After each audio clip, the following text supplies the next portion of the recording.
ये दोस्तों धोराड़ो है, बनी ग्रासलैंड का पूरे एरिया में बसा हुआ गांव है। थोड़ा सा बड़ा टाउन, मतलब बड़ा सा लग रहा है। यहाँ पे डिस्पेंसरी भी है, सब कुछ है। मुझे ये बताया गया था यहाँ घास के गोदाम भी हैं, जहाँ घास काट के रखी जाती है। ये है, इनसे पूछते हैं लोगों से। ये तो लेडीज हैं, नहीं पता होगा, आदमी खड़े उनसे पूछते हैं।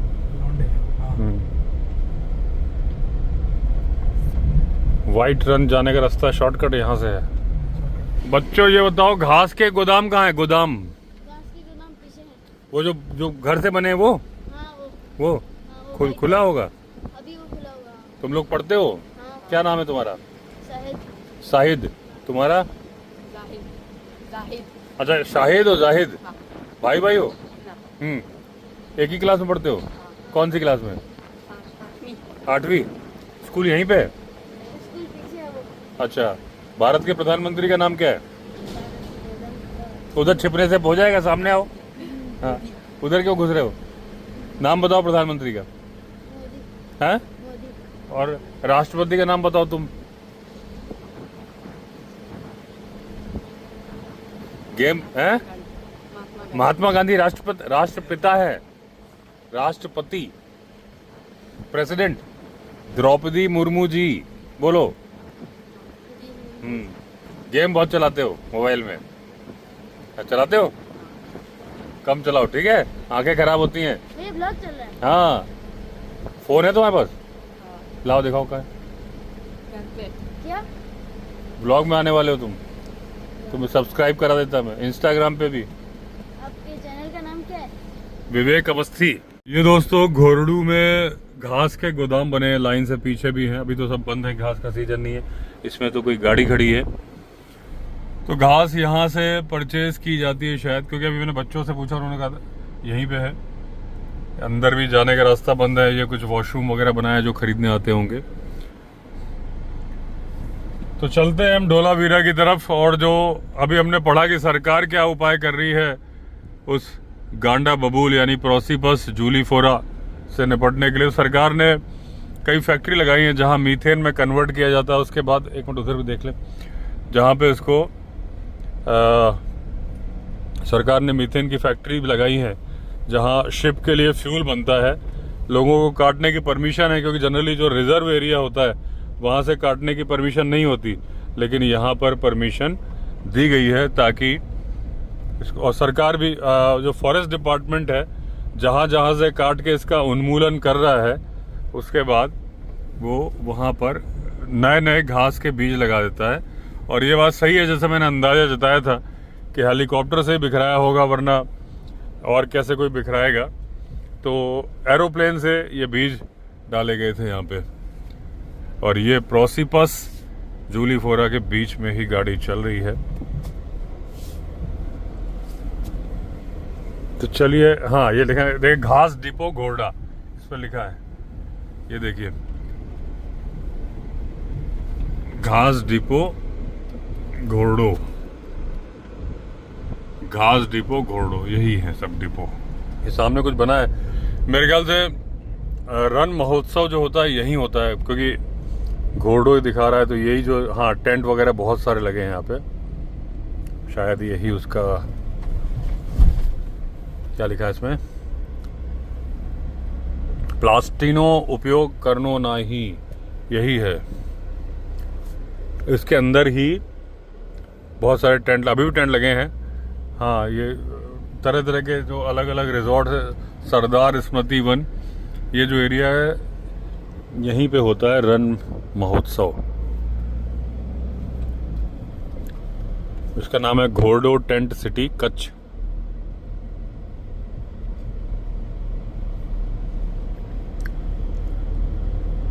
रण उत्सव लिखा है उसमें, देखो उसमें क्या लिखा है ना, रण उत्सव। हाँ वही है, वॉशरूम वगैरह बने हुए हैं।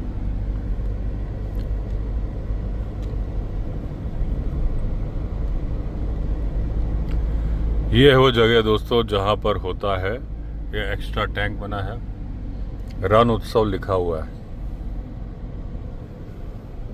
पूरी सिटी है। रन उत्सव। ये पूरा सेटअप है टेंट का, सर्दियों में होता है। यहाँ पे भी स्टॉल्स वगैरह।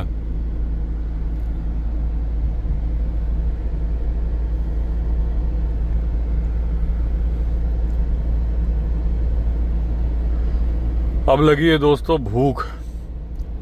सिर्फ फाफड़ा खाया है, थोड़ा सा फाफड़ा रखा भी है, लेकिन मन नहीं कर रहा फाफड़ा खाने का। मन कर रहा है कुछ सॉलिड खाया जाए।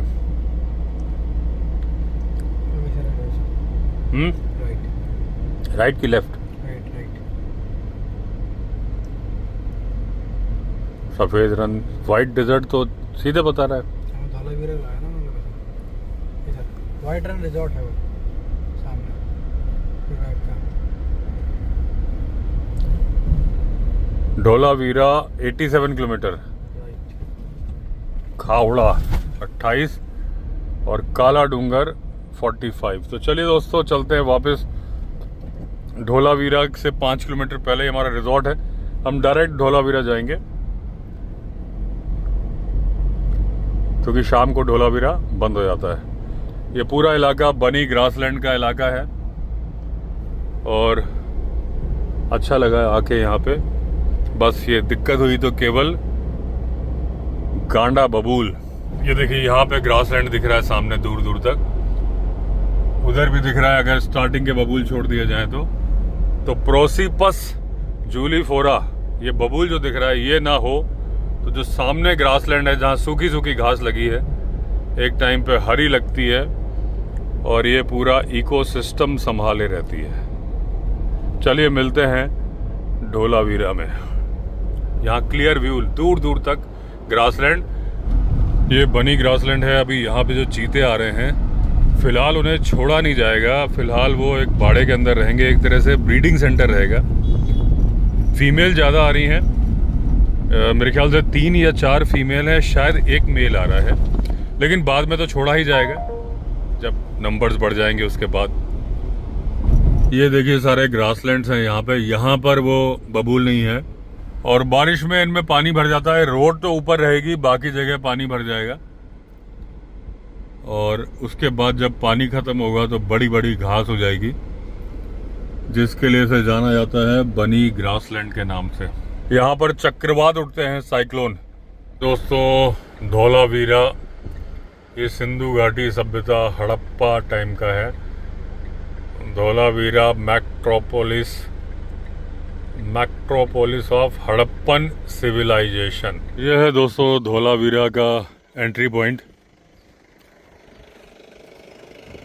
इस तरह से यहाँ पे पार्किंग बनाई हुई है। वो सामने जो साइड दिख रही है वो है धौलावीरा की साइड, हड़प्पन सिटी। यहाँ पे बनाया हुआ है म्यूजियम, वो पीछे गेट है। सामने दिख रहा है धौलावीरा, ये एक रपटा सा बनाया हुआ है। ये कोई मॉनसून रिवर है, इसके ऊपर से पानी जाता होगा। ये देखिए हड़प्पा कालीन सिंधु घाटी सभ्यता है। इस तरह से दीवार बनी थी। वो सामने देखिए कितनी बढ़िया वेल डेवलप्ड सीढ़ियाँ बनी हुई है। देखिए ये चुनाई है सीमेंट की तरह से, ये पत्थर है। ये देखिए उस टाइम का तालाब है, सामने से पानी आता था, वो नाली बनी है। ये देखिए कैनाल सी है, यहाँ से भी कुछ कैनाल सी है। बड़े बड़े पत्थर हैं इसमें और ये यहाँ पे भी है। ये पूरा एक बड़ा सा तालाब बना हुआ है और इसमें स्टेप्स बने हुए हैं। यहाँ से उतर के इसके अंदर नीचे उतरने का रास्ता था और ये देखिए यहाँ पे नाली बनी है। तो दोस्तों एंड हो गया अपनी गुजरात ट्रिप का। बहुत मज़ा आया, बहुत अच्छे लोग हैं, जितना सोचा था उससे कहीं ज़्यादा अच्छे। कम से कम नहीं तो करीब 15 सब्सक्राइबर्स ने ऐसा है जो कि रोहित जी को फ़ोन किया होगा, जो नंबर पब्लिश किया था कि किसी भी तरह की दिक्कत हो विवेक जी को या आपको पूरी टीम को तो हम रातों रात आ जाएंगे। 300 किलोमीटर 400 किलोमीटर जहाँ भी है आप बोल देना। और जो मिलने भी आए, बहुत सारे लोग आए, सब ने बोला किसी भी चीज़ की ज़रूरत हो तो आप बताइएगा, हर तरह की। तो खाने का ध्यान रखा और जो लोग नहीं जानते थे वो भी, मैं तो कह रहा हूँ होटल वाले तो अच्छे थे ही, रिजॉर्ट वाले, ढाबे वाले भी जो कि नहीं जानते थे, लेकिन वो भी एकदम अपनत्व के साथ और रास्ता पूछने में जिनको हिंदी नहीं आती थी, जिनको सिर्फ गुजराती आती थी, फिर भी उन्होंने एफर्ट कर करके हमें समझाया। एक एग्जांपल बताऊं, बनी ग्रासलैंड में एक जगह हम पूछ रहे थे, उन्हें बिल्कुल हिंदी नहीं आती थी, तो उन्होंने समझाया कुछ और फिर बोर्ड की तरफ इशारा किया कि नीचे से जो दूसरा है, तो गुजराती हल्के हल्के पढ़ने में आती है, तो वो छलाल लिखा था, तो वो डायरेक्शन समझाया, मतलब एफर्ट कर करके, मतलब मजा ही आ गया। गुजरात में पहले भी आया था, लेकिन इस तरह से डीप सेल्फ ड्राइव करके टाइम देके पहली बार आया, बार बार आऊंगा। आप कह सकते हैं कि मुझे गुजरात ने खरीद लिया। दूसरा सवाल लोग पूछ रहे हैं कि गुरखा का एक्सपीरियंस कैसा रहा आपको हाईवे में। हाईवे में बहुत चलाई है पहले, अभी गाड़ी 22,000 चल चुकी है। तो ये सिर्फ ऑफ रोडिंग व्हीकल नहीं है, हाईवे में बहुत अच्छा परफॉर्म करती है क्योंकि भारी बहुत है। तो जब ये बीच में जो लहरें आ जाती है सड़क में, कभी कोई पुलिया आता है, कोई उठा हुआ हिस्सा आता है, इसमें कोई फर्क नहीं पड़ता। जैसे पुलिया आई, ये तो देखिए, ये तो नॉर्मल थी, कितनी भी ज्यादा होगी इसको फर्क नहीं पड़ता। इवन 140 की स्पीड पे भी होगी तो फर्क नहीं पड़ता है। और दूसरी बात, हाँ, एवरेज सही नहीं है। वैसे 11 का एवरेज मैंने नापा था एक बार फुल टैंक करके, लेकिन मुझे लगता है मैंने सर्दियों में नापा होगा। अभी क्योंकि इसमें 2 एसी है तो मैक्सिमम वाला एसी चलता है गर्मियों में, स्पीड भी 100 के थोड़ा ऊपर ही रहती है, तो गाड़ी का एवरेज जो इस ट्रिप में आ रहा है वो 9 का आ रहा है, 11 का नहीं आ रहा। तो ये था ट्रिप का।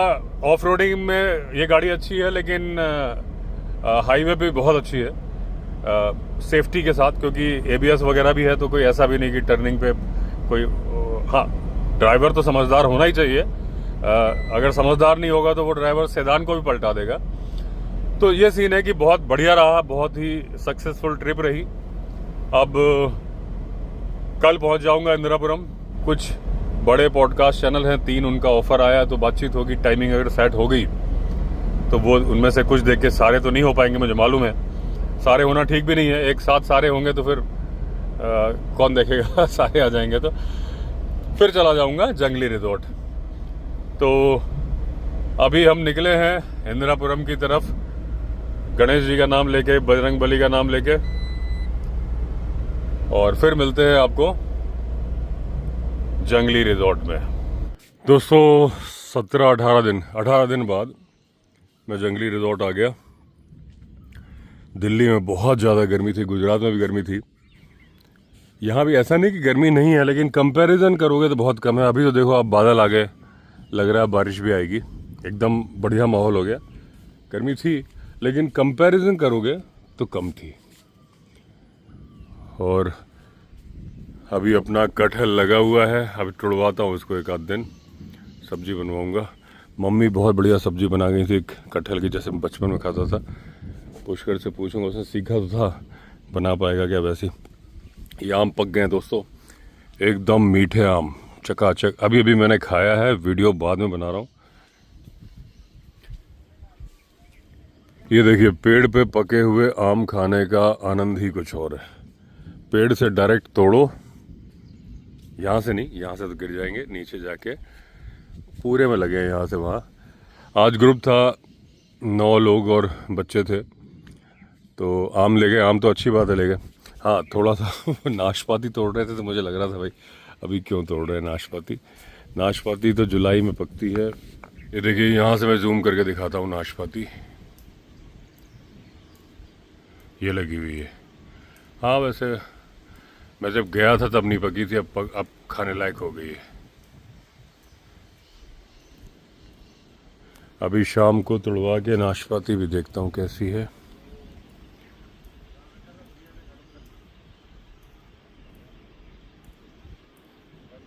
ज़्यादा बची भी नहीं है, वो ज़्यादातर तोड़ ही लिए मेरे ख्याल से। पहले ये पूरा पेड़ लदा हुआ था,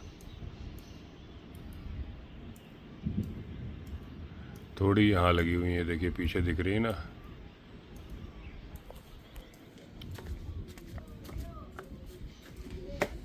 देखिए मस्त हवा चल रही है। 28 जून को ठंडी ठंडी हवा का आनंद यही मिल सकता है। चलिए मैं आम फिनिश करता हूँ। ये देखिए, देख के मालूम चल जाएगा आपको ये कितना मीठा आम है। ये गिरगिट जी बैठे हैं सोलर प्लेट पे,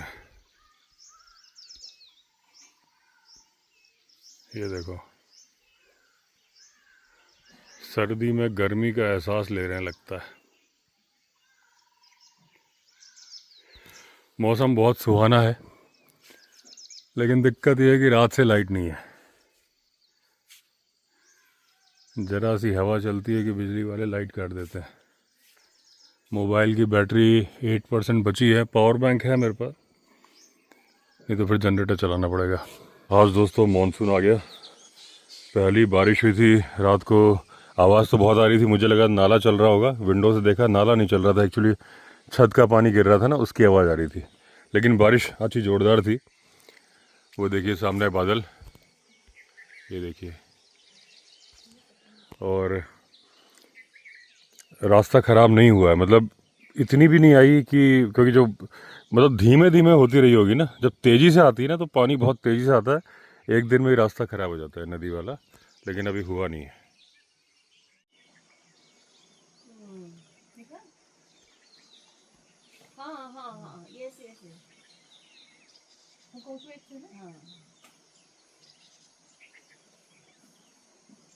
वो बार्किंग डियर आ गए हैं। हिरन से एक प्रकार है। हाँ, ये दो ही रहते हैं। एक साथ रहते हैं। हाँ मतलब ये पैर है क्या? हाँ, पेड़ है।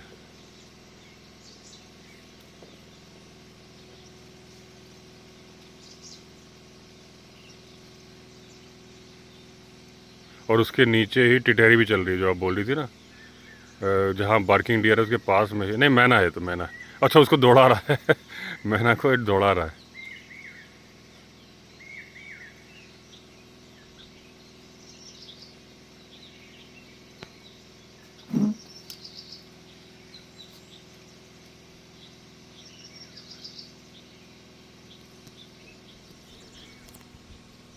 ये देखिए सामने है नदी में ये बादल का व्यू। हल्की हल्की बारिश फिर से हो गई। रख दो हाँ। ये लंगूर कॉल कर रहा है, अलार्म कॉल।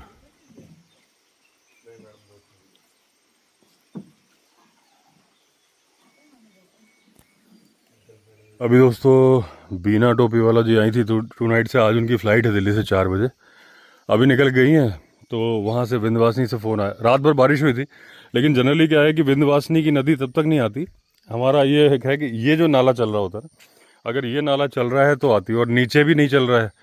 लेकिन वो उनका ड्राइवर इनोवा है, तो उसका भी उनका फ़ोन आया कि नदी चल रही, तो मैंने कहा मैं आ रहा हूँ, हरी मोहन को लेके जाता हूँ, तो आगे आगे अपनी गाड़ी निकाल दूँगा क्योंकि उनकी फ़्लाइट है। तो ये वैसे तो हो नहीं सकता, लेकिन फिर भी 1% चांसेस है, क्योंकि वहाँ पे 2 नदियों का संगम है। तो हो सकता है कि उधर वाली जो नदी आती है वो ज़्यादा आ गई हो। इधर से तो पानी नहीं है, कहीं भी नहीं दिख रहा है। फिर भी जो भी है चल के देखते हैं, क्योंकि निकालना ज़रूरी है उनको भी वहाँ से। हो सकता है ड्राइवर डर रहा हो खाली। ये दोस्तों वही था, डर गया था ड्राइवर, क्योंकि पानी चल रहा है लेकिन ऐसा कोई रास्ता बंद नहीं है, बस पानी दिखने में है। तो दूसरी गाड़ी निकली तो निकाल लिया उसने आगे। अभी उनका फ़ोन आया कि अगले अभी जो 1 किलोमीटर वाला जंगल है, तो मैंने कहा चलो जहाँ तक पानी है ना वहाँ तक मैं आ जाता हूँ, कहीं कोई अटकना होगा तो अपनी गाड़ी आगे निकाल दूंगा। तो ये देख के लग रहा है कि डरावना, लेकिन एक्चुअली अभी वो पानी है नहीं कटाव वाला, लेकिन क्योंकि मटमैला पानी होता है ना, तो इसलिए।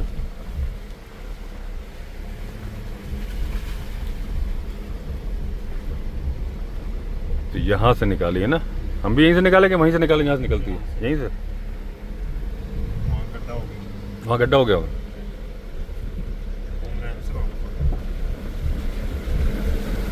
पानी तो होने जा रहा है, खाली काला हो। तो हाँ, काला क्या मटमैला है, तो समझ में नहीं आ रहा ना।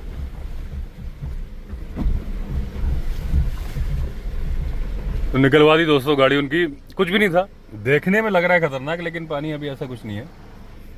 तो अरे ये पानी भी तो है क्या, निकलवाएं क्या इसको? शायद ये भी अटक जाएगा ना, वो डर रहा होगा। नहीं नहीं नहीं, वो गलत रास्ते जा रहा है। चलो ये भी निकलवा रहा है। सुबह से इतनी बारिश हो रही थी, अब देखिए धूप आ गई, और धूप आई तो इतनी सारी तितलियां आ गई। ये देखिए यहाँ भी पास में अभी आ गई हैं।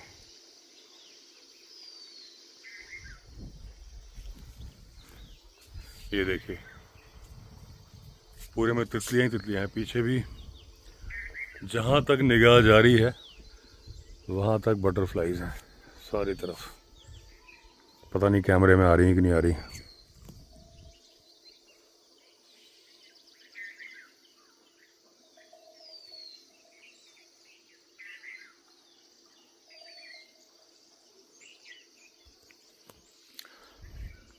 गाड़ी वैसे मैं ऊपर खड़ी करता हूँ, लेकिन आज क्योंकि ये ऊपर वाला रास्ते में पानी बहने से फिसलन हो जाती है तो बेवजह टायर में नीचे पत्थर भी हैं तो मैंने गाड़ी को नीचे लगा दी है, जहाँ बाकी सारे गेस्ट की गाड़ी खड़ी होती है। तो अब वो टाइम आ गया है कि अब एसयूवी वाले ही आ सकते हैं, दूसरी छोटी गाड़ी नहीं आएंगी। लेकिन वो ऑप्शन पहले से था कि अपनी गाड़ी बाहर गांव में खड़ी कर दें और लोकल बोलेरो 1000-1500 लेती है एक तरफ के, उससे आ जाए।